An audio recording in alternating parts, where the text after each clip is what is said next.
하나님 말씀은 사도행전 13장 43절부터 52절까지입니다.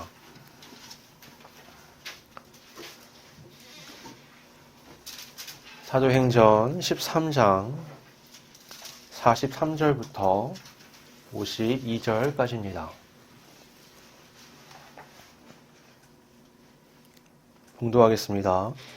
회당의 모임이 끝난 후에 유대인과 유대교에 입교한 경건한 사람들이 많이 바울과 바나바를 따르니 두 사도가 더불어 말하고 항상 하나님의 은혜 가운데 있으라 권하니라. 그 다음 안식일에는 온 시민이 거의 다 하나님의 말씀을 듣고자 하여 모이니 유대인들이 그 무리를 보고 시기가 가득하여 바울이 말한 것을 반박하고 비방하거늘 바울과 바나바가 담대히 말하여 이르되 하나님의 말씀을 마땅히 먼저 너희에게 전할 것이로되 너희가 그것을 버리고 영생을 얻기에 합당하지 않은 자로 자처하기로 우리가 이방인에게로 향하노라. 주께서 이같이 우리에게 명하시되 내가 너를 이방의 빛으로 삼아 너로 땅끝까지 구원하게 하리라 하셨느니라 하니 이방인들이 듣고 기뻐하여 하나님의 말씀을 찬송하며 영생을 주시기로 작정된 자는 다 믿더라. 주의 말씀이 그 지방에 두루 퍼지니라. 이에 유대인들이 경건한 귀부인들과 그 신의 유력자들을 선동하여 바울과 바나바를 박해하게 하여 그 지역에서 쫓아내니 두 사람이 그들을 향하여 발에 티끌을 털어버리고 이고니온으로 가거늘 제자들은 기쁨과 성령이 충만하니라. 아멘. 오늘 설교 제목은 52절 말씀이죠. 제자들은 기쁨과 성령이 충만하니라입니다. 여기서 말하는 제자는 우리가 흔히 알고 있는 예수님의 12제자 또는 예수님을 따랐던 사람들을 얘기하는 게 아닙니다. 이들은 복음을 듣고 이제 믿게 된 사도들의 시대에 믿음을 갖게 된 자들을 얘기하는 거예요. 그러니까 오늘날에는 믿는 사람들을 그리스도인이라고 부르는 적절한 표현이 있잖아요. 하지만 이 시대에는 아직 그렇게 보편적인 적절한 표현이 없었습니다. 그러니까 안디옥에서 그리스도인이란 말이 나오기 시작했는데 그거는 긍정보다는 부정적 의미가 많이 담겨 있는 표현이었어요. 그러니까 교회 내부에서 우리들은 그리스도인이야 라고 말했던 게 아니라 외부에서 믿는 자들을 조롱 섞인 표현으로서 부르던 게 그리스도인이었습니다. 과거에 우리나라 사람들이 믿는 자들을 예수쟁이라고 불렀잖아요. 그런 것과 이제 맥락이 좀 비슷한 표현이었던 거예요. 그런 표현들이 처음에는 부정적인 의미가 담기지만 나중에는 다른 의미로 바뀌기도 하거든요. 그런 게 역사 속에서 굉장히 많이 있습니다. 이 누가가 사도행전을 기록하던 시기에 이 시점에서 그런 믿는 자들을 지칭하는 또 스스로 생각하는 가장 적절한 표현이 뭐였느냐? 그게 바로 제자였던 거예요. 예수님께서 베드로를 비롯한 12명의 사도들을 제자로 부르셨죠. 그리고 이 제자들도 다른 제자들을 많이 만들었습니다. 그렇게 복음이 제자를 통해서 또 다른 제자에게로 계속 전달이 됐거든요. 제자라는 건 그 표현 자체가 선생이 있다라는 걸 전제로 한 겁니다. 선생과 제자 사이에는 가르침이라는 게 전달되죠. 성서시대의 선생과 제자는 오늘날의 선생과 제자와는 차이가 큽니다. 오늘날에는 어떤 영역에 대한 지식을 가르친다는 개념이 선생과 제자 사이에 있지만 이 시대는 그걸 넘어서는 거예요. 특정 지식은 물론이거니와 그 삶의 전반적인 것, 사람 자체를 배운다는 의미가 더 큽니다. 그래서 24시간 제자는 선생과 함께 하면서 모든 걸 다 흡수하는 그런 것이 바로 선생과 제자의 관계였어요. 그래서 어느 날부터 누군가의 제자가 된다라는 건 그 사람의 인생이 아주 크게 변한다는 걸 의미하는 거였습니다. 우리 기독교 역사에서 최초이자 최고의 선생님은 예수 그리스도다라고 말할 수 있죠.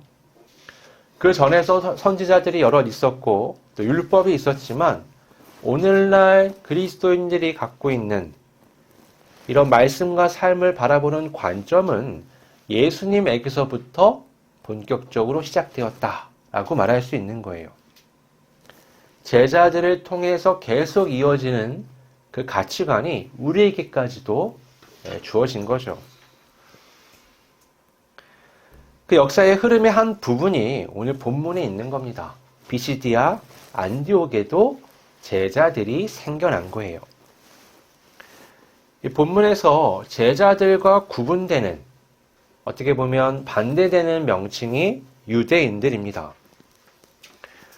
제자들은 예수님을 믿고 그 가르침을 따르는 자들이죠. 그러니까 이 안에는 어떤 인간적 구분이라는 게 없어요. 유대인과 이방인이라는 구분이 없습니다. 근데 유대인들이라는 표현은 다르죠. 그건 태생적으로 유대인이 아니면 들어갈 수 없는 거대한 벽이 있는 거예요. 선민 사상이 그걸 잘 보여주잖아요. 우리는 아브라함을 통해서 하나님이 선택하신 민족이야. 그래서 우리는 세상과 구분돼. 이게 바로 유대인이라는 정체성이거든요. 이게 어떤 면에서는 되게 특별한 지위처럼 보이는 거예요. 마치 왕족, 또 귀족이 태생적으로 지위를 갖는 것처럼 유대인들도 하나님 앞에서 모든 사람과 구별되는 거룩한 존재라는 인식이 있었습니다. 유대인들에게는 사실 그들만의 독특한 면이 있었죠. 아브라함이라는 하나님의 선택된 조상이 있었고 모세라는 율법을 가져온 사람도 있었어요. 다윗과 솔로몬을 통해서는 성전이 주어졌죠. 이것들은 세계 속에서 유대인들을 구분짓는 아주 중요한 요소들입니다. 그런데 하나님은 역사 속에서 이걸 지워버리셨어요. 성전은 파괴되었고 율법은 완성되었고 아브라함은 유대인이 아닌 믿음의 조상이 되었습니다. 이 모든 것이 예수님을 통해서 이루어졌던 거예요. 예수님은 십자가를 통해서 율법을 완성하셨습니다. 그것은 성전된 자신의 몸으로 이루신 거룩한 완벽한 제사였어요. 그 제사를 통한 죄사함은 누구든 가리지 않습니다.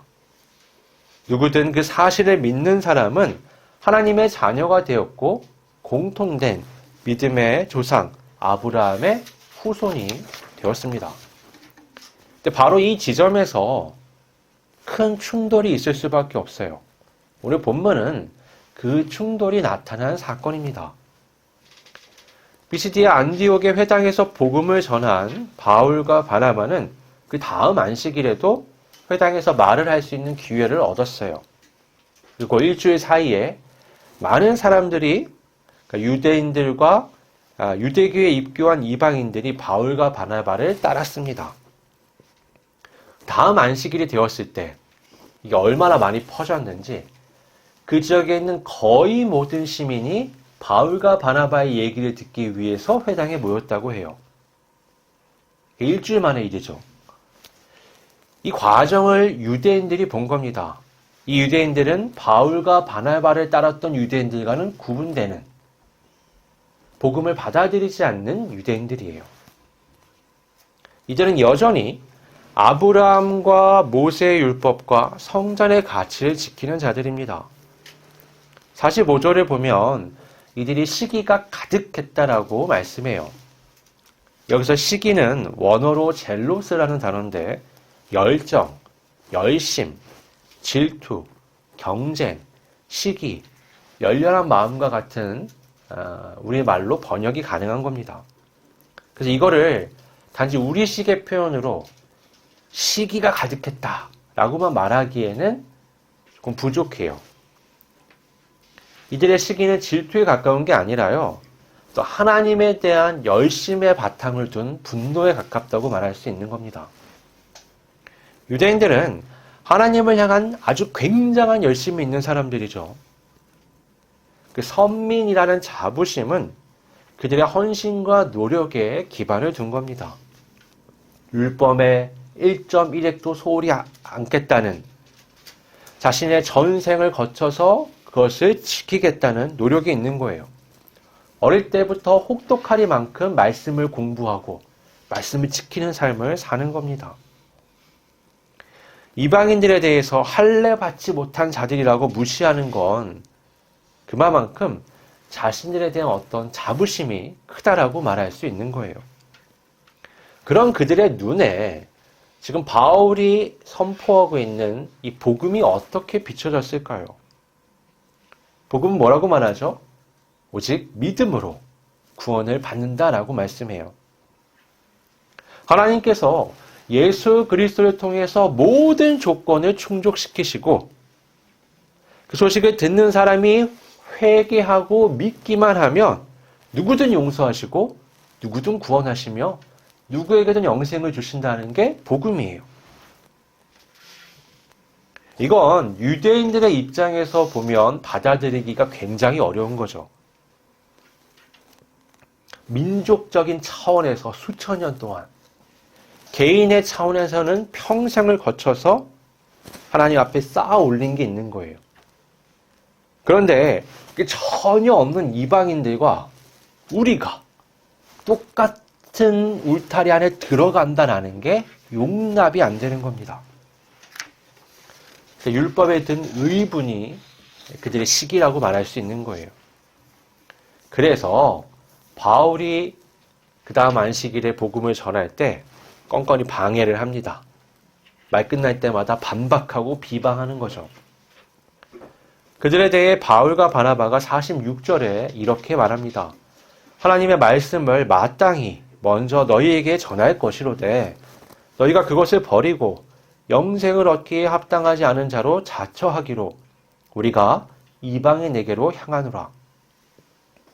바울과 바나바의 말처럼 하나님은 이 구원의 메시지를 유대인들에게 먼저 주셨습니다. 이미 선지자들을 통해서 오랫동안 그리스도에 대한 예언이 있어 왔어요. 세례 요한은 자신이 그리스도의 앞길을 예비하러 온 자라고 말하며 예수님이 바로 자신의 뒤에 등장하실 것이라고 예고를 했습니다. 그리고 예수님께서 이 땅에 오셨을 때 온 유대 땅을 다니시며 하나님의 나라에 대해서 말씀하셨어요. 그러나 그들은 그것을 받아들이지 않았습니다. 그때에도 그들은 시기가 가득해서 예수님을 죽이려고 했죠. 그리고 결국 아무 죄도 찾지 못한 상태에서 빌라도를 압박해서 예수님을 십자가에 못 박아 죽입니다. 그러나 그것 또한 하나님께서 하나님의 구원 사역을 이루시는 과정이 됐죠. 하나님은 십자가를 통해 대속 사역을 완성하셨고 죽은 자들 가운데서 예수님을 다시 살리셨습니다. 그러니까 무엇도 그리스도를 통한 하나님의 뜻을 막을 수가 없는 거예요. 그렇기 때문에 이 복음 앞에서 사람이 할 수 있는 건 믿느냐, 믿지 않느냐 하는 것, 그것뿐입니다. 46절에서 주목할 것 중 하나는 영생이라는 단어예요. 많은 그리스도인들이 영생에 대해서 오해를 합니다. 이렇게 생각하는 거예요. 사람이 죽은 다음에 영혼이 이 세계를 떠나서 살아가는 어떤 영원한 세계에서의 생명, 그걸 영생이라고 생각을 해요. 그러나 성경은 그렇게 말씀하지 않습니다. 성경이 말씀하는 영생은 사람이 육신으로 부활해서 물리적 공간 안에서 살아가는 새로운 생명을 말하는 거예요. 성경의 영생을 바르게 이해하기 위해서는 두 시대에 대한 이해가 반드시 필요합니다. 구시대와 새시대가 있어요. 종말의 그날이 오면 구시대는 완전히 막을 내리고요. 새시대가 본격적으로 시작이 됩니다. 죄로 인해 망가진 이 세상이 재창조되는 새로운 역사를 경험하게 되는 거죠. 새시대는 하나님께서 본래 창조하셨던, 그러나 죄로 망가져버린 이 세계를 다시 정상적으로 회복하는 겁니다. 이건 본래의 창조의 영광을 회복하는 거지만 그보다 더 큰 감격과 기쁨이 있는 세계예요. 왜냐하면 본래 창조 세계는 그냥 하나님이 무에서 유로 창조하신 세계지만 새롭게 열릴 새 시대는 죄로 망가진 세계를 다시 회복하는 거기 때문에 같은 선함이라고 해도 그 영광과 감격이 다른 겁니다. 그래서 성경이 말하는 영생이라는 표현은 이 새 시대의 생명을 의미하는 거예요. 우리는 예수님의 부활을 통해서 이 새 시대의 생명이 무엇인지 맛본 겁니다. 알게 된 거예요. 예수님 외에도요, 죽었다 다시 살아난 사람들은 꽤 있었습니다. 그러나 그들은 구시대의 생명으로 다시 살아났고 그래서 다시 죽었죠.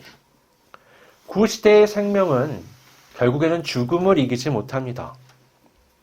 우리 모두가 다 죽음의 결과를 받아들일 수밖에 없는 거예요. 예수님은 새 시대의 생명으로 부활하셨습니다. 그래서 구시대와 같은 죽음을 다시는 맞이하지 않으시는 거예요. 제자들을 비롯한 500여 명의 사람이 이 부활하신 예수님을 직접 만났습니다. 그리고 체험했죠. 40일이라는 기간 동안에 예수님의 그 부활체를 보고 만지고 경험하면서 이것이 바로 영생의 모습이구나 라는 것을 깨닫게 된 거예요. 그냥 막연히 아는 게 아니라 피부로 체험해 아는 겁니다.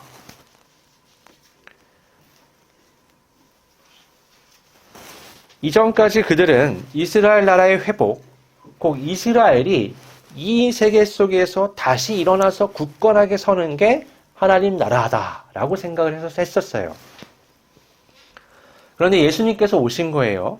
그리고는 천국이 가까이 왔다라고 말씀하셨죠. 그리고 부활하심으로써 천국, 곧 새 시대의 영광이 어떤 건지, 생명이 어떤 건지를 그들에게 보여주심으로써 천국이 시작되었다라는 걸 가르쳐 주신 거예요. 사람들은 예수님을 통해서 새 시대를 엿본 겁니다. 예수님의 때부터 천국은 이 구시대 안으로 침투하는 거예요. 그래서 우리는 구시대를 살아가지만 새 시대를 이미 경험하고 있는 존재로서 살아가는 겁니다. 그리고 그것이 계속 확장돼서 오늘날까지 이른 거예요. 천국은 막연한 상상과 영혼의 세계가 아니에요. 천국은 여기서 이루어질 아주 물리적인 분명한 세계입니다. 하지만 아직 완성되지 않은 것뿐이에요. 우리는 이미 시작되었지만 아직은 완성되지 않은 천국의 시대를 살아가는 사람들입니다. 교회는 그 천국을 이 구시대 속에서 확장시켜 나가는 예수님의 몸이에요. 교회의 정체성은 예수님의 가르침을 따르는 자들이 모여 천국을 향해서 그리고 또 이 세상을 향해 천국을 소개하는 그런 공동체입니다. 이 공동체에는 어떤 인간적인 구분이 없어요. 교회는 용광로 같은 곳이에요. 모든 걸 녹입니다. 인종, 성별, 나이, 부, 건강, 지식, 이념, 어떤 것도 이 안에서 구분이 존재하지 않아요. 딱 한 가지만 있습니다. 믿음만 있는 거예요. 예수 그리스도를 믿는다, 그 가르침을 받아들인다면 모두가 이 안에서 제자의 울타리에 들어가는 겁니다.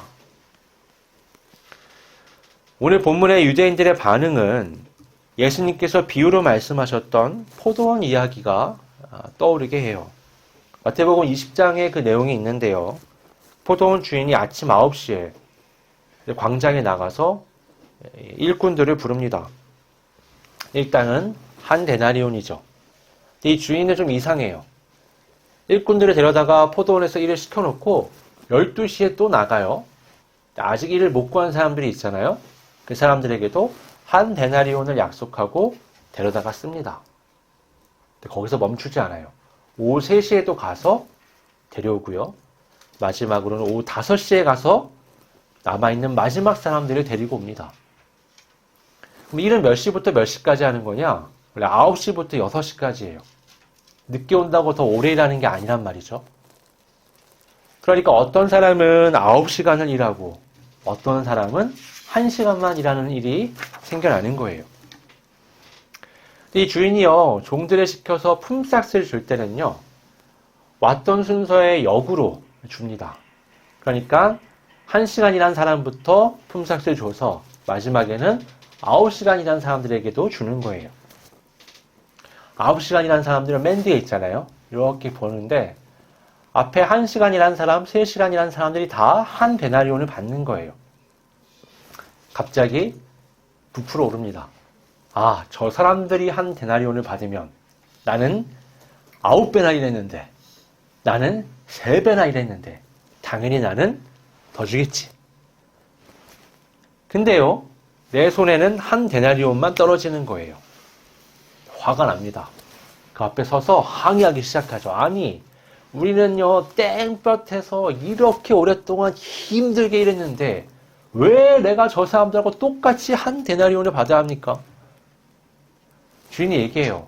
그게 너와 나의 약속이었어. 그게 내가 내민 조건이었고 네가 받아들였잖아. 나는 잘못한 게 없는데. 나는 너희들 모두와 약속을 했고 나는 그 약속을 성실하게 다 지켰어. 내가 이렇게 선하게 행동했는데 네가 나를 악하다고 판단한다고? 네 거 가지고 가라. 더 이상 얘기하지 말고. 이렇게 얘기를 해요. 오늘 본문의 유대인들의 착각이 이런 거예요. 여러분, 그 주인은 품꾼이 필요하지 않아요.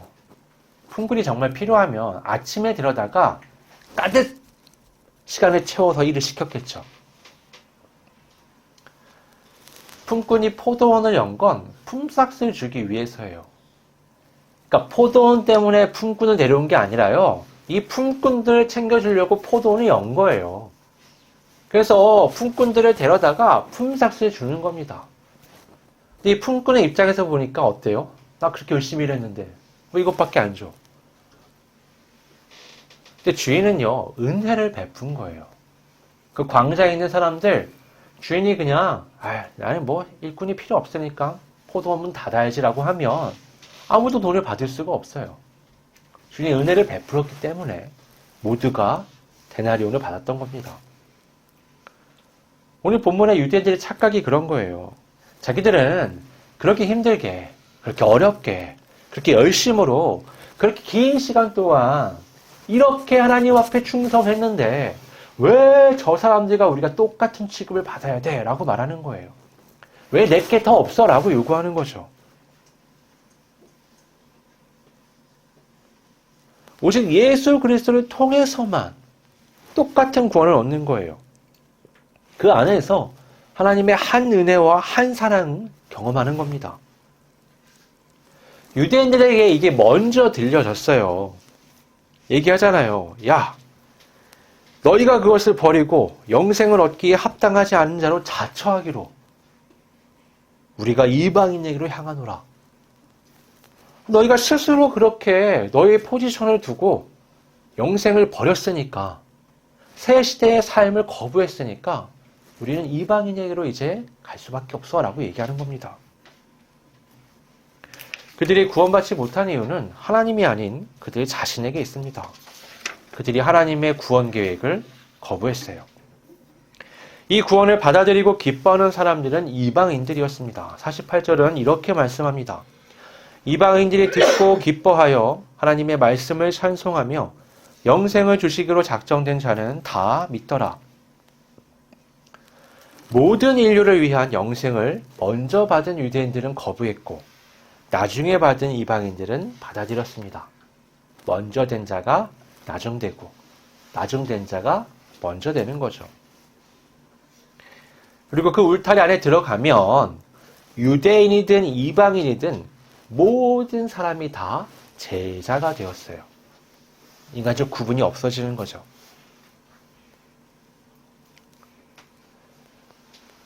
그러나 그걸 거부했던 유대인들은 끝까지 쫓아다니면서 하나님의 복음을 방해합니다. 자, 흥미롭죠? 안 받아들이면 그만이잖아요. 근데 방해해요. 여러분, 교회 역사도 자세히 보고요. 실제 우리가 살아가는 이 사회 안에서도요. 기독교 신앙을 잘 뜯어봐야 돼요. 복음에 중심을 두고 잘하고 있는 개인과 교회도 많이 있고요. 그렇지 않은 곳들도 사람들도 있습니다.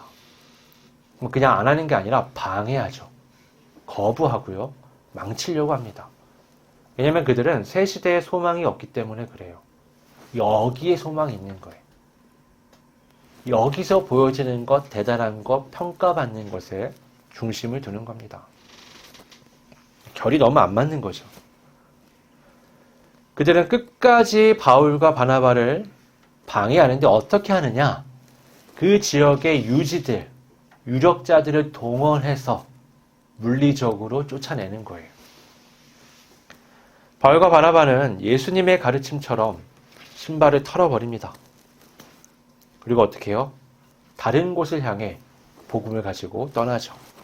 반면에 그 지역에 남아있는 제자들, 복음을 받은 자들은 기쁨과 성령이 충만하였습니다. 여러분, 교회는 어떤 인간적인 구분이 있으면 안 되는 곳이에요. 교회는 용광로 같은 곳이에요. 만약에 내가 여기서 누군가 받아들여지지 않고 거부감이 생기고 하나가 되지 못한다. 내가 아직 그 용광로 안에서 녹지 못한 거예요. 불순물이 내가 껴있는 거죠. 그 안에 다른 사람들이 이상한 게 아니라요. 내가 녹아지지 않는 거예요. 내가 안에 있는 고정관념들, 감정들, 여러 가지 생각들이 박혀가지고 녹지 않는 겁니다. 복음 안에는 그 모든 게 다 녹아져요. 다 사라집니다. 여러분, 예수님을 보세요. 예수님이 누구든지 나를 따르려거든 자기 십자가를 지라고 말씀하셨잖아요. 십자가를 진다는 건 나를 죽여 없애는 과정을 통과하는 거예요. 예수님을 따라 골고다에 올라가서 내 십자가를 세우고 나를 거기에 못 박아서 죽이는 겁니다. 그래야 부활한 새 시대의 영생에 맞는 삶을 시작할 수가 있어요. 내가 여전히 구시대적으로 남아있으면 나는 영생의 삶을 제대로 갈 수가 없어요. 반드시 죽는 과정, 끊어내는 과정이 필요한 겁니다. 고통스럽죠? 고통스러운 거예요. 예수님 말씀하시잖아요. 야, 네 눈이 죄를 짓게 해서 천국에 못 가면 이 새 시대로 못 넘어가는 거예요. 그러면 야, 한쪽 눈을 빼버려라. 두 눈 가지고 구시대에 속한 지옥에 있는 것보다 새 시대에 속한 영생의 삶을 사는 게 나아. 네 손이 너로 하여금 죄를 짓게 하거든. 야, 그거 찍어내버려라. 한 손 없이 새 시대로 들어가는 게 구시대에서 두 손을 갖고 사는 것보다 나아라고 얘기하는 겁니다. 고통스럽잖아요. 눈을 뽑아준다도 아니에요. 팔을 잘라준다도 아니에요. 그래도 무서운데 뭐라고 얘기하세요? 네가 뽑아. 네가 잘라. 믿음의 삶은 간단하지 않습니다. 예수님이 십자가를 지셨으니까 우리는 아무것도 안 해도 돼요. 그런 건 없어요. 누구든지 나를 따르려거든 자기 십자가를 지라고 말씀하시잖아요. 믿음은 감정이 아니에요. 믿습니다 라는 게 아닙니다. 믿음은 삶의 전환이에요. 믿기 때문에 삶이 달라져야 되는 겁니다. 그것이 옳다고 여기기 때문에 거기에 맞는 삶으로의 전환이 있을 수밖에 없어요. 그래서 야고보서에 보면 야고보가 얘기하잖아요. 야, 너가 믿음이 있냐? 나도 믿음이 있어. 내가 볼 때 너와 나는 달라. 나는 내 행함으로, 내 삶으로 나의 믿음을 보일 테니 너도 네 믿음을 보여봐라. 뭘로 보일 거냐? 행함이라는 게 뭐게요? 여기에서의 살아가는 삶의 물리적 공간에서 일어나는 일들이잖아요. 천국은 멀리 있는 게 아니라요. 바로 여기서 시작되는 거고 여기서 완성될 겁니다. 우리가 천국인이라면, 우리가 영생을 소유한 사람이라면 다른 삶을 시작해야 되는 거예요. 달라져야 돼요. 교회는 그런 제자들의 공동체예요. 예수님의 가르침을 따라 천국의 소망을 안고 지금을 살아가는 사람들입니다. 삶은 어렵죠. 사실은 삶은 어렵지 않을 때를 찾는 게 더 어려운, 맨날 어려운 게 반복되는 게 삶이에요. 왜냐하면 그게 죄의 결과이기 때문에 그렇습니다. 그러니까 우리는 새 시대를 소망하면서 지금을 살 수밖에 없어요. 그래서 그리스도인들이 기쁨을 놓치지 않는 거예요. 여기를 보면 기쁘지 않죠. 이제 여기를 회복하실 하나님의 놀라운 일들을 예수 그리스도의 부활을 보면서 소망하는 거예요. 기대하는 겁니다. 나도 그렇게 회복되겠지. 우리도, 이곳도, 세계도 회복되겠지라는 희망을 갖고 있는 거예요. 그러니까 기쁨과 성령의 충만함이 생길 수밖에 없는 겁니다. 그리스도인은 지나가버릴 구시대를 쫓아 욕망의 성취를 위해 살아가서는 안 됩니다. 그리스도인은 새 시대를 향하여 영광의 소망을 안고 지금을 살아야 합니다. 천국을 향한 기쁨과 성령이 충만한 우리 모두가 되기를 바랍니다. 기도하겠습니다.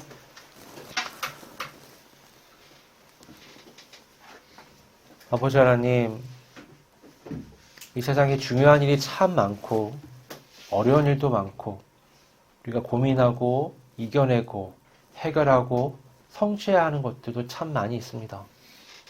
그러나 그 모든 것의 끝에 죽음이 있고 그 모든 것이 결국 하나님의 심판의 자리를 벗어나지 못함을 우리는 하나님의 말씀, 복음을 통해서 그것을 알게 되었습니다.